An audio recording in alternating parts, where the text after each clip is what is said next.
నేను ఫిలిం యాక్టర్ని అయిన తర్వాత హీరోల మధ్య ఒక సఖ్యత, సహృద్భావ వాతావరణం అది ఉండాలి, ఏర్పాటు చేయాలని బలంగా నాకు ఏర్పడటానికి ఆల్రెడీ అదొక ఇన్సిడెంట్. అందుకనే మెడ్రాస్లో హనీ హౌస్ అని అప్పట్లో ఉండే జర్నలిస్టులకు తెలిసే ఉంటుంది. ఆ హనీ హౌస్ ఏంటంటే 1 ఏకర్ ల్యాండ్లో ఉంటుంది.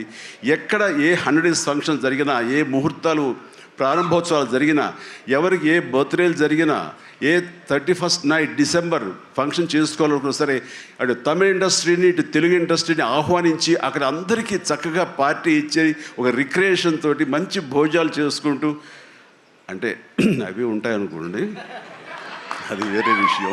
సో వీటితోటి మనుషుల్లో ఉండే అరమరకలు కానివ్వండి, పొరపచ్చలు కానివ్వండి, ఇవన్నీ కూడా సమసిపోయి ఎంతో హాయిగా ఉంటారు.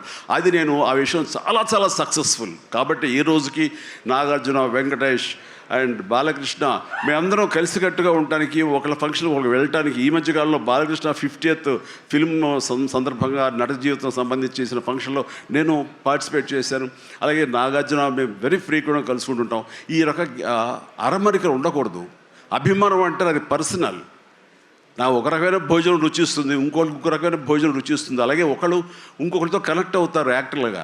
అలా ఉండటం అనేది మనం అందరం యాక్సెప్ట్ చేయాలి. అంత మాత్రం చేత విశ్వక్షాన్ని ఎక్కడ దూరంగా పెట్టి మన మనిషి కాదు కాబట్టి అతని ఫంక్షన్కి పిలిస్తే కనుక వెళ్ళాలా అని ఉండకూడదు. ఖచ్చితంగా వెళ్ళాలి.